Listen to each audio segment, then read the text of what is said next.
Hello, Lake Wales. Hey, Hello. It's hey, a Shirley. very nice day, very nice morning in Lake Wales. So hello to everybody. And thanks for tuning in again.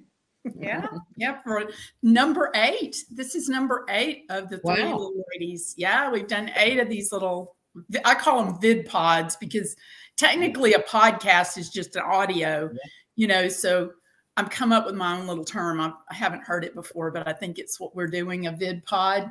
So, Charlene, I love your little W. What is that? You look like you. How about that? Do I look like Hester Prynne or what? Remember Hester with the red A? What was the name of that book? Scarlet Letter. The Scarlet Letter. Yes. Well, this is the Scarlet W, and we all know that it stands for wicked, and that's the name that we were given by our mayor in one of his sermons. So we wear it proudly. I have one for the rest of you. Oh, there's one. Wow. I think we're starting a thing here, Cool. Well, let's just jump right into what we're going to talk about today. We have a couple of things. I think we wanted to start out with talking about Lake Alta yet again. It's coming back after the election. I think that they just said, well, they weren't going to vote for it before the election because they knew it wasn't really unpopular and they didn't want to get people upset and riled up before the election. So they're bringing it back to clean up their stuff before we have our new city commissioner, Carol Gillespie, seated on May 7th, right? Yes. So, looking forward to that. And you went to the workshop on Wednesday, Charlene. We both went. You both went. Okay. Yes. Was there? Yes. So, Juanita, could you explain, the workshop and the city commission process, how they do that? Because a lot of people don't understand that. Well, the workshop before each commissioner meeting, the week before on a Wednesday afternoon, they get together and discuss what's on the agenda. They have their own agenda, but the agenda is the agenda that will be the agenda for the commission meeting. And they have an opportunity to discuss it at that time, each of those agenda issues. And it's kind of, I believe it has to do with the Sunshine Law because they're not allowed to discuss those things anywhere else unless it's in public. They can't call each other on the phone and just say, hey, what do you think we should do about Lake Alta? So that is an opportunity for them to do that. It is open to the public. Unfortunately, you can't say anything. There's no comment period during it. So it's a little bit frustrating because when a commissioner says something like, well, I'm not sure about what the people really want, you want to raise your hand and say, I'll tell you. But one time I did and I got in trouble. But you can't. So anyway, that's the process. And it's the week before each commission meeting. And it's on the Wednesday at 2:00 when most working people can't attend as well. I wonder why they do that. Yeah, it's like, hello. And then the next Tuesday at 6:00, right? Or 6:30. I get mixed up. It's 6 o'clock. 6 o'clock. Yeah. They have their city commission meeting. And by that time, they've had a week to think about it. They know what they're going to do. The public gets up and says what they have to say. And then it's like they vote what they think. Catherine, because even if you can't make it to that workshop, it is videoed. So That's true. It's on the website, and that website is a little funky to deal with. We've talked about that before. Maybe we'll do one whole little lady segment on how to do things with the city, because I think it's very difficult when you don't know how to get those agendas.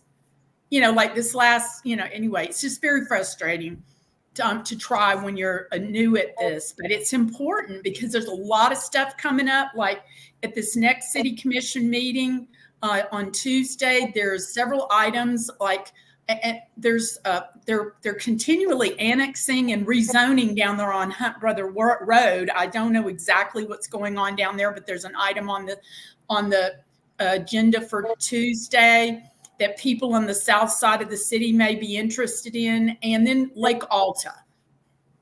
Yes, yeah. Lake Alta.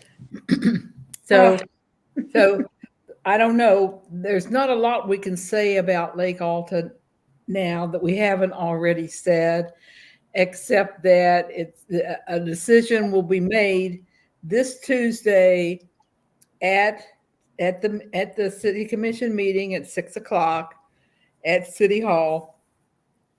And the issues haven't really changed all that much. I think, it's important for the people in the neighborhood who have feelings about this project to show up and speak, because several of the commissioners have made the comment that what makes the difference to them is the opinion of the people who live in the neighborhood. They've said that more than once. I think they make the point to try to let us know that our opinion doesn't count as much, but nevertheless, the opinion of the people in the neighborhood is important. So they need to be there that night. Well, and I think it's not just the neighborhood. Because we speak very frequently, we're just discounted as being Right. just, the wicked little ladies, right? Yes. But right.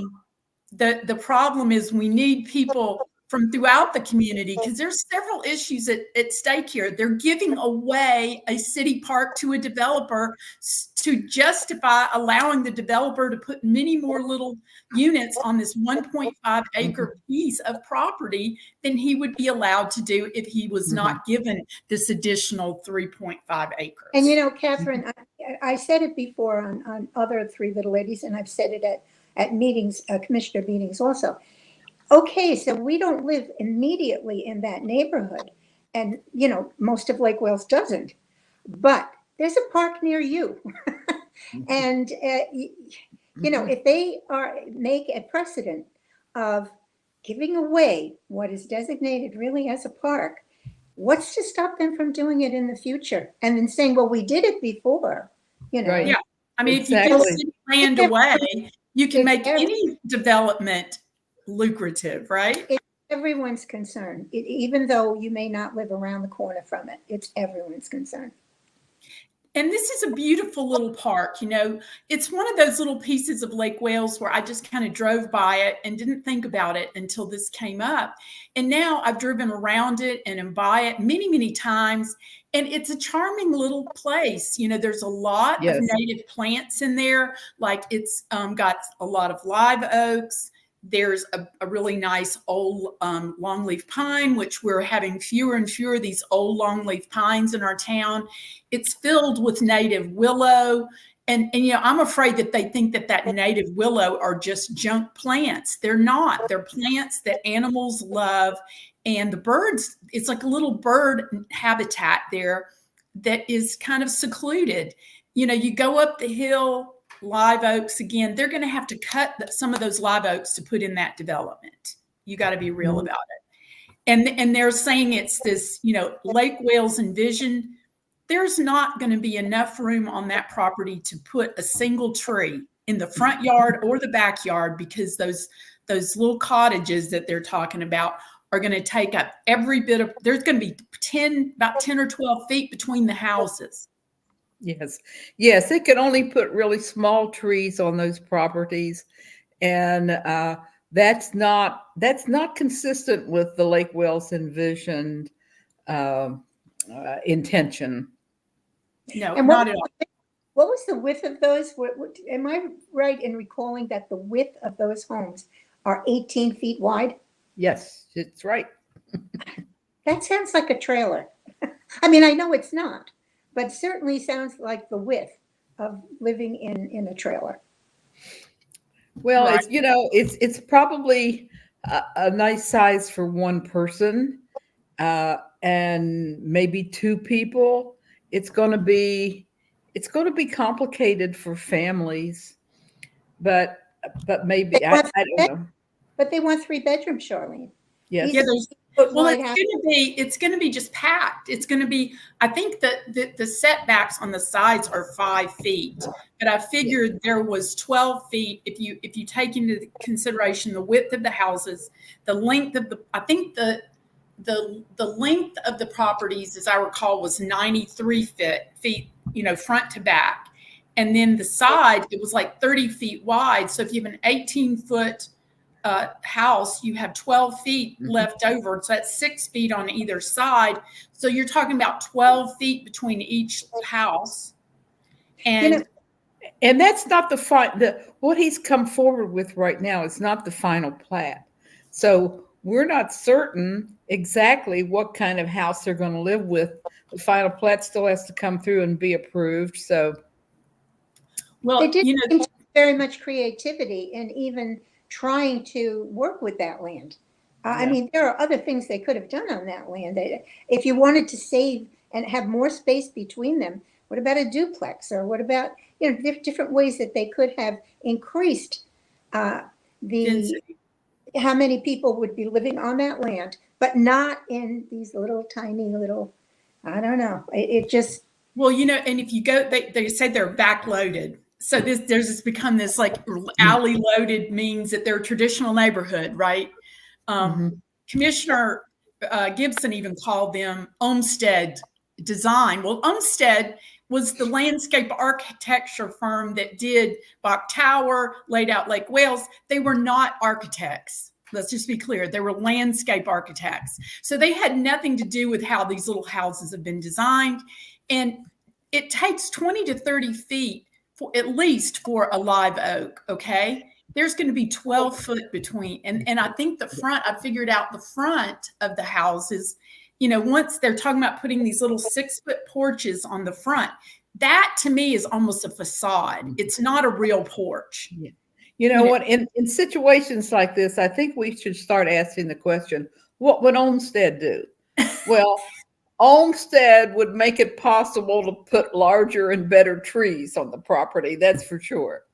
Well, and if you want to know what would happen in Olmsted's time, just come down here to Tillman and Central, and you'll see what they would have done, because there it is. And these rear loaded houses, I figured out, like, it's just going to be a sea of driveways, because they're talking about putting in double driveway. So when you come into the back, how the driveways kind of flare out a little bit, sort of at the back usually. It's going to be wall-to-wall driveways on both sides. There's not going to be hardly a room for even a few plants back there, because it's going to be wall-to-wall concrete. Yeah. To me, the bottom line for this project is that they have not really explored the various possibilities. I mean, there's so many other things that they could have done in terms of creative design with that property that just hasn't been done. It's just been an either or kind of thing. We want it this way or not at all. I'm just, I guess, since they're not going to do that, I'm hoping that 3 commissioners will vote against it on Tuesday night. And that means then that the developer, he's apparently already said that if they vote no, that he's going to put the original 6 lots. He's going to build on those 6 lots. So hopefully it will be 6 nice homes that will fit in with the neighborhood. That's the best outcome for he's me. He's already got for sale sign up there for property. He does? Yeah, you should go up there and see. If there's one for sale sign. If he puts the 6 houses in, it still is infill, which is fine, right? I mean, if you're for infill, then there you go. They infilled their property, and there are 6 nice homes that fit in with the area. You mean he has a for sale sign for the whole property? No, it's a for sale sign for lots. It was okay. At least it was a week and a half or 2 weeks ago when I drove by it last time.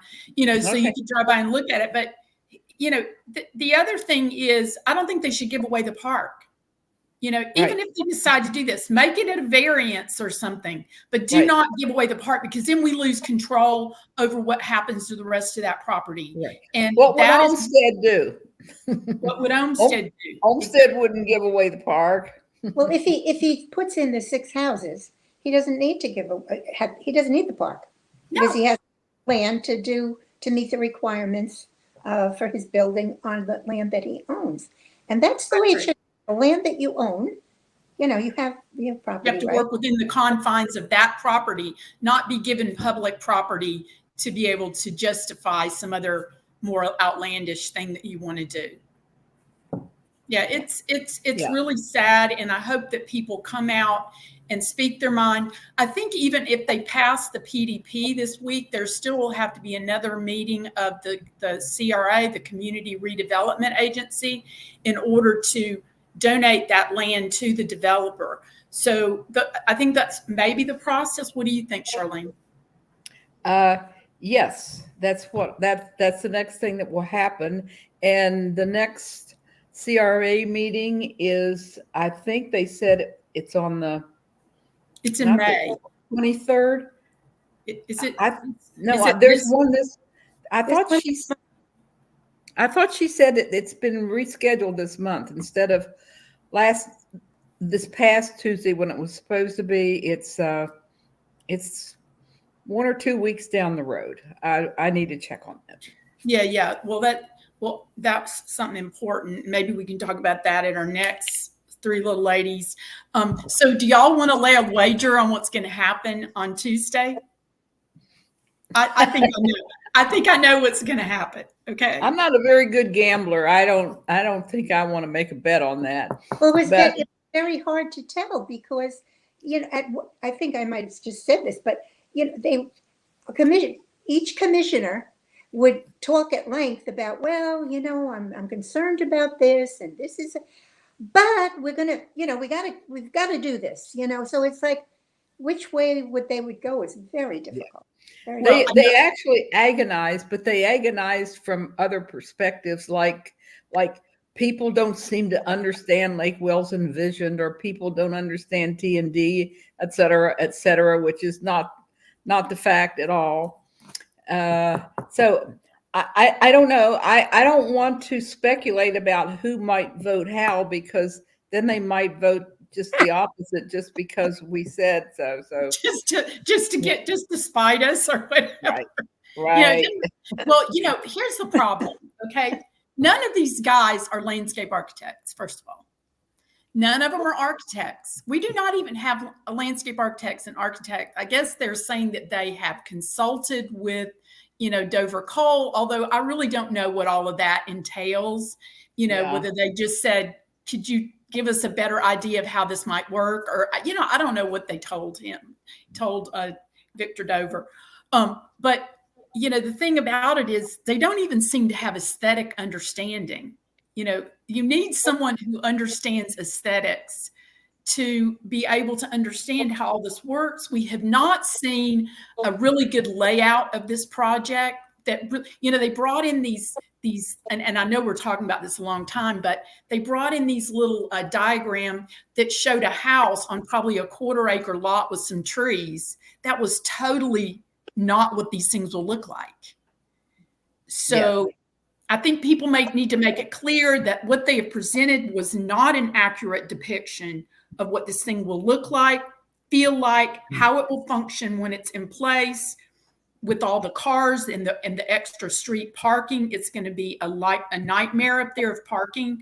And I think that needs to be hammered home by other people in the community again.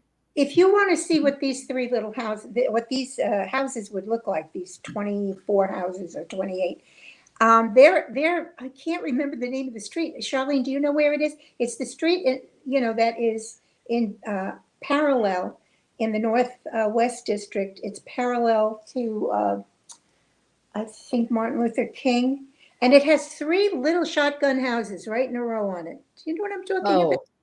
Yeah. What street is that? I think, did somebody say it was on C Street? It's close to I'm sorry, I don't have it with me, but there's 3 little houses. And I said, oh my goodness, that's it right there. They're these little shotgun houses. And they have a little porch, which is so funny. They look like doll houses, to tell you the truth. Well, I think they need to have an accurate, I don't know what it's called, where they do where an architect, you know, does sort of like a rendering and a picture. There's an accurate depiction of what's going to look like when it's finished. Yeah. Yes. You know, because I think that in their head, they've got this picture of like a 1/4 acre lot that is not with trees on it. It's not going to look like that or function like that. Oh, I think maybe we've kind of said Beat this horse. Most of what we can say about this project, and just remind people one more time, Tuesday at 6 o'clock at City Hall. Come and be there early. Be early if you want to fill out their little speaker form. Yes, and I'll be there. Yeah, anyway, wish I could be there. So the next thing we want to talk about is water. Water. That's probably everywhere. what this whole thing should have been about in the first place. Tell us what you did, Charlene, our hero. What I did? Oh, you mean, well, all I did was I stood up at City Commission and requested a town hall. And I suggested that we have not just our local people. We want our local people, our staff that are involved, but also we want to hear from others, from regional people like Swift Mud and Eric DeHaven at the Polk County Cooperative, and maybe from somebody at the county government level like Tamara Richardson, who's the director of utilities. But we would like to hear from people, the experts about water in our area, because there's so much we don't know. Well, now, Howie Davis recently got us a wonderful copy of the water use report in Polk County, which is very complex, but it's hard to make it have any meaning unless you also know what is the limit of our usage, what is the projected rate of increase of our usage, etc. These are the questions that we would like to get answered at a town hall meeting. Right? Yeah. Yes. So, Juanita. No, I mean, she said it. Yeah, we do need this, and we may even have other questions that'll come to mind as they speak. But that's the beauty of a town hall, is that you don't need to come with a piece of paper and all your questions and figure, okay, I'll get an answer to this. You can do that. You get your answer, and then after you hear the answer, you have an opportunity to ask another question related to it. It's not going to a commission meeting and just saying, okay, I want to know this, and this. That's the beauty of it. So yeah, I look forward to it, that they do it. Well, going forward, I think that water is probably one of the most important issues for our community. Let's be real. We've been told over and over again, we're in the fastest growing county in the country right now. And I think that our town is one of the fastest growing areas in this area, in our county. So we have, like right now, Haines City, particularly Lakeland, they have approved far more homes, and they've also maybe even built more homes than they can adequately provide water to. So and in Lake Wales, we've approved far more homes than we are able to provide water for. And now there is this desperate search for other water sources, because if we keep pumping the way that we will need to pump, we're going to drain all of our beautiful lakes. Now, go ahead. Well, Robert Connors has done a great job of making a list for us of all the building that's been approved. It's like almost 16,000 units, which translates into 40,000 people. And that's just Lake Wales. And that's the same thing is happening across the county. And when these things get approved, you don't hear anybody saying, well, wait a minute, is there going to be enough water? It has to be impossible that there could possibly be enough water for all these people. So what's going to happen? And you know what? It's not just water. that we need to be thinking about projecting forward with regard to this new building, but it's infrastructure of all kinds and concurrency. Schools, when we hear people talk about all this increased growth, do we hear them talking about, okay, where will we put the next middle school? Where will we put the next elementary school? All that kind of thing needs to be planned for in conjunction with this growth. And if it's happening behind the scenes and citizens don't know about it. If there's any discussion of this kind of thing, that's something that I would like to have answers to also. Is anybody planning seriously for all these things? Charlene, if anyone wants to view that list of the approvals, it's on lakewalesnews.net, because we referenced Robert Connors, but that's his paper. That's I just put that link up, and we want to put a shout out for Robert. Last time I said .com, but it's .net.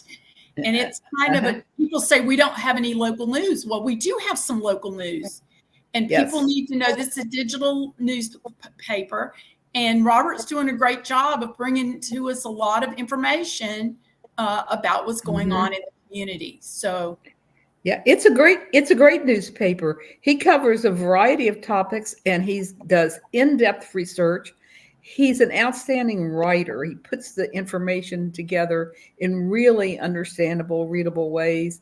And people need to take at least, say, once a week, set aside a day when you go onto that website and read what's new, because you'll find it helpful. And you have an opportunity after the articles to comment. Yeah, and also, it helps to know what's going on in your community. An educated community is harder to, comes out a lot better in the end, I think. I wanted to say one thing more about water. Why I'm concerned about water is because any new sources of water we get are going to be very much more. I've heard 3, I've heard 5, I've heard 10 times more expensive than our current water. So what this means is, once we start, if we can find these adequate, because there's a lot of issues right now. I've heard over in Whispering Ridge, there's problems with water pressure. People have upstairs bathrooms they cannot use because the water pressure is so low out there. So we've already got some infrastructure water problems going on. Add to that water shortage, and we're going to start to see a lot more of that. So people are going to not be able to afford water, at the rate we're going. And people are going to go, what happened? People are already, during the election, we were sitting out in front of City Hall. There were already people coming out there shocked at how high their water bills are. And also people are going to have to get used to the idea of water conservation, that, we don't do much of that yet. And there are plenty of places across the country who are doing a lot more in the way of water conservation because they have to, especially in California, where there are places where they have done away with grass. People aren't allowed to have a grass lawn anymore because it's just such a waste of water. Problems with watering golf courses also. There's all kinds of ways of conservation, and they're going to have to be forced on us at some point, because people unfortunately don't willingly do water conservation, and some hard-nosed city commissioners somewhere down the line are going to have to demand more of us. And I think we all just need to get that in our heads and get thinking that conservation is coming in a greater degree. That can happen in your own home too. There are ways to conserve water, and when we get to that point, I hope that we don't get to that point that we have to do that, but it's coming, and we will. We'll have to educate the kids on how to do that also. Yeah. Well, and I think that, if we could discuss these things earlier instead of later, people have a hard time thinking that we could have a water shortage in Florida. See the beautiful lake in the background we've got here. Yeah. people think, oh, well, my lake's beautiful. We've got plenty of water. The problem is if you keep pumping water, the levels in the lakes will go down, down, down. And so we have regulatory agencies like SwiftMud, the Southwest Florida Water Management District, that regulate how much that can be pumped to try to protect our surface water areas. So, we need to understand these things. And that's why we want a town hall. We've asked for one. I know that Mayor Hilligoss has directed staff to prepare one, but we've heard nothing after that. So maybe it just went in the big black hole of City Hall. I'm not sure. But I think that we need to keep bringing that one back. Yeah, I'm hopeful that it didn't go in the big black hole, because I know that it takes a while to organize something like that. You've got to decide where you're going to have it, and then you got to contact your major speakers and try to find a date that they're all available. So I'm hopeful that planning is going on and it's going to come to fruition. Well, I think we need to find out. Now, this comes down to what sort of the things that I think we earned our name Wicked for. But, like now we need to go back to City Hall and talk to our city manager, James Slayton, and say, okay, James, what's happening? Who's in charge of organizing these? And maybe we even need to present a list of people that we think need to be present to make it a robust and meaningful water town hall. Mm-hmm. It's a good idea. I think that it's good to have it in town and have the people physically present. So a lot of people that are not really good with technology can attend. But I think if that can't happen, we could even do it as a Zoom meeting, because, I know it's hard sometimes for people to travel, to get here or whatever, but we need some kind of a forum where we can start to talk about these things and ask some of the pertinent questions that our city commission honestly is not asking. Yeah, it could be a live and Zoom at the same time, so that people that are to be there could at least participate with questions.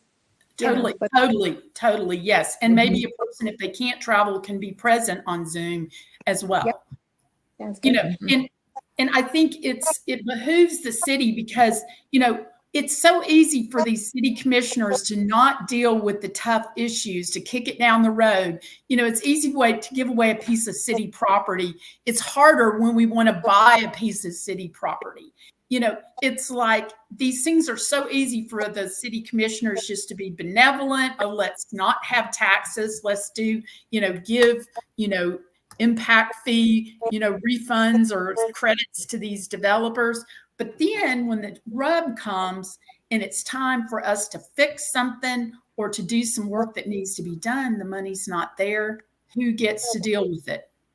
The city commissioners that are there at the time. That's right. Yeah. It doesn't, or more importantly, it doesn't get done. Mm-hmm. Well, we have to keep an eye on it, and we have to just keep asking them to, what date can we put on our calendars for that workshop? Yeah.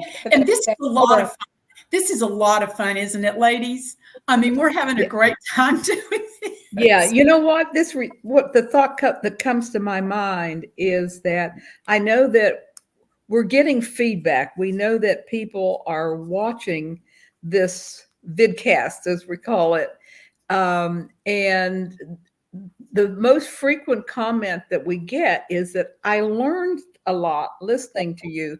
So I think that we're recognizing that we have an educational role, and we need to find information as best we can on a lot of issues. But maybe it would be helpful if we could hear from people out there that are listening to us about what topics they might be interested in hearing us talk about. And that brings us to Juanita has gotten us this little email, right? I will be monitoring it every day. If there are some questions from people that are watching our vidcast, or comments, suggestions, anything. You can also, when you comment on social media, that's a good thing too, because that brings our post up again, for people to see it. It won't get lost, going down, down, down the line of different posts that get put on. So I don't want to discourage people from posting, but you may have a question you want to ask that you'd prefer not to make public at the time. And that would be a good time to send us an email. And I will say about social media, sometimes when people share, the vid pod or whatever, it kind of gets lost out there in social media. So I don't ever see the comments, and there's chatter going on that we don't know. But if you can use this Gmail account, you know that you're contacting us. And Juanita's going to be, it's 3 little ladies, LW for Lake Wales @gmail.com. See it's down below here. You can get a direct contact with us and tell us some of the stuff that you're interested in or problems that you're having. And we want to mentor more people to be wicked, right? Actually, you have 18 of those little W's, don't you, Charlie?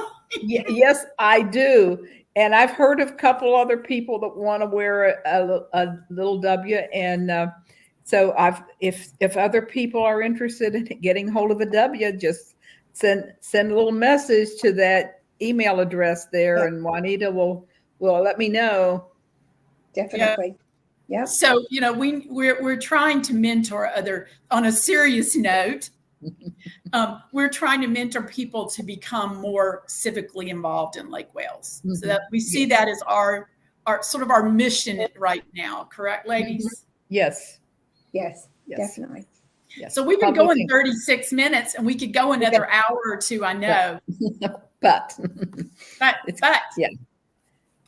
Yes. I'm drinking my Diet Coke today. I need it. And I just finished my smoothie. So. And I'm sticking with my tea. Yeah. Yes. Well, I need a metered dose of caffeine. And so I get 7 milligrams in here. That's it. That's all. For the day, huh? Yeah. Well, it's been nice chatting with you once more, ladies. With you two guys. Yes. It was really great. It always is great. Yeah. Talk to you next week, maybe. Right on. Bye-bye. Bye-bye. Bye.